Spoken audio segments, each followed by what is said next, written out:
गेल्या 5 दिवसापासून बीडमध्ये दमदार पाऊस. मुसळधार पावसामुळे बीडमधील परळी चांदापूर तलाव 95% भरला. तलाव भरल्यानं शेतकऱ्यांना मोठा दिलासा.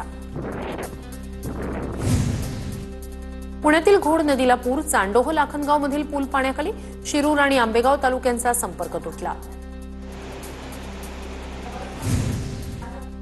पुण्यातील नीरा नदीला पूर आल्यानं पुणे पंढरपूर मार्गावरील ब्रिटिशकालीन पूल पाण्याखाली. माऊलींच्या स्नानासाठी प्रसिद्ध असलेलं दत्त मंदिर पाण्यात.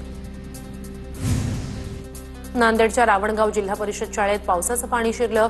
विद्यार्थ्यांना सुट्टी जाहीर. शाळेतील सगळी कागदपत्र भिजली तर सर्व ठिकाणी सर्वत्र चिखलाचं साम्राज्य. कोल्हापुरातील नृसिंहवाडीतील दत्त मंदिरात पुराचं पाणी शिरलं. मंदिर दर्शनासाठी बंद. कुरुंदवाड आणि शिरढोणला जोडणाऱ्या पुलावर पुराचं पाणी.